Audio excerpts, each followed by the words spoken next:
क्या आपने सारे इंडिकेटर्स सीख लिए हैं? आरएसआई, एमएसीडी, फिबोनाची सब कुछ परफेक्ट है, लेकिन फिर भी जब आप ट्रेड लेते हो तो लॉस हो जाता है। दोस्त, ट्रेडर को लगता है कि अगर उन्होंने चार्ट रीडिंग और पैटर्न सीख लिए हैं तो वो प्रॉफिटेबल बन जाएंगे। But the hard truth is technical analysis is only one tool in your arsenal, not the whole battle. आज की वीडियो में हम देखेंगे कि क्यों सिर्फ चार्ट देखना काफ़ी नहीं है और वो कौन से 3 सीक्रेट चीज़ें हैं जो एक प्रोफेशनल ट्रेडर को एक बिगिनर से अलग करता है। और स्टे ट्यून, क्योंकि वीडियो के बीच में मैं आपको 2 ट्रेडर्स की ऐसी कहानी बताऊंगा जिन्होंने सेम प्राइस पर एंट्री ली, लेकिन एक का अकाउंट ज़ीरो हो गया और दूसरे ने प्रॉफिट बनाया। ऐसा कैसे? Let's find out. सबसे पहले समझते हैं कि टेक्निकल एनालिसिस करता क्या है।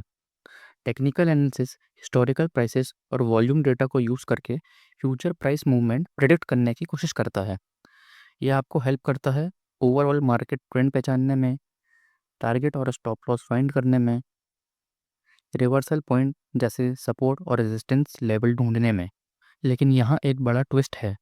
सोर्सेज के मुताबिक टेक्निकल एनालिसिस आपकी प्रॉफिटेबिलिटी की प्रोबेबिलिटी बढ़ाता है, कोई गारंटी नहीं देता। टेक्निकल एनालिसिस आपको ये तो बताता है कि कहाँ ट्रेड करना है, लेकिन ये नहीं सिखाता कि सेफली कैसे ट्रेड करना है। तो फिर सेफ ट्रेडिंग कैसे होती है? उसका जवाब है हमारा अगला सेक्शन। ट्रेडिंग एक्चुअली एक रिस्क मैनेजमेंट बिजनेस है। चलिए उस कहानी पर आते हैं जो मैंने शुरुआत में बताई थी। मान लीजिए 2 ट्रेडर्स हैं, ट्रेडर ए और ट्रेडर बी। दोनों के पास 10,000 कैपिटल है और दोनों 1,000 की प्राइस पर एंट्री लेते हैं। ट्रेडर ए, जो कि एक गैम्बलर है, वो हाई रिटर्न्स के चक्कर में 1:2 की लेवरेज लेता है, यानी कि 200 क्वांटिटीज़। जब स्टॉक सिर्फ 60 पॉइंट गिरता है तो इसका लॉस 12,000 का हो जाता है, यानी इसका पूरा कैपिटल साफ। ट्रेडर बी, जो कि एक प्रोफेशनल है, ये डिसिप्लिन के साथ ट्रेडिंग करता है और सिर्फ 1:2 की लेवरेज लेता है, यानी कि सिर्फ 20 क्वांटिटी।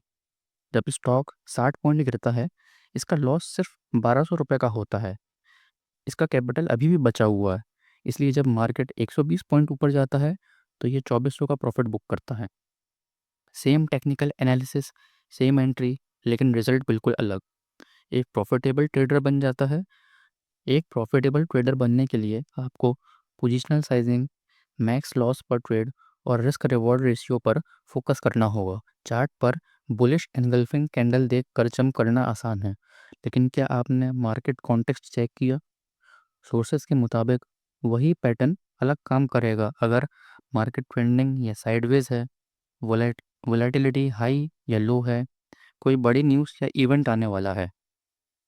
और इससे भी बड़ा फैक्टर है आपका दिमाग। क्या आप लॉसेस के बाद ओवर ट्रेडिंग करते हो? क्या आप प्रॉफिट जल्दी बुक कर लेते हो लेकिन लूजिंग ट्रेड को होप में होल्ड करते हो? इमोशंस, फियर, ग्रीड और पैनिक को कंट्रोल करना चार्ट रीडिंग से कहीं ज़्यादा मुश्किल और ज़रूरी है। ट्रेडिंग कोई रैंडम सिग्नल का खेल नहीं है, ये एक रूल बेस्ड सिस्टम है। इसका मतलब ये नहीं है कि आप कोई महंगा सॉफ्टवेयर चाहिए। एक सिंपल सिस्टम में फिक्स्ड रूल होते हैं। एंट्री कंडीशन क्या है, एग्जिट रूल और स्टॉप लॉस कहाँ हैं, पर ट्रेड कितना रिस्क लेना है। जब आप सिस्टम फॉलो करोगे तो इमोशन अपने आप कम हो जाएंगे। तो दोस्तों, टेक्निकल एनालिसिस सिर्फ एक शुरुआत है। अगर आपको लॉन्ग टर्म सर्वाइव करना है तो आपको प्रोसेस, कंसिस्टेंसी और कैपिटल प्रोटेक्शन पर ध्यान देना होगा। याद रखिए, trading is not about being right, it is about managing the risk well. अगर आपको ये वीडियो इन्फॉर्मेटिव लगा तो लाइक करें और नीचे कमेंट में बताएं आपका सबसे बड़ा ट्रेडिंग चैलेंज क्या है, टेक्निकल एनालिसिस, रिस्क मैनेजमेंट या साइकोलॉजी। अगले वीडियो में मिलते हैं, तब तक के लिए हैप्पी ट्रेडिंग।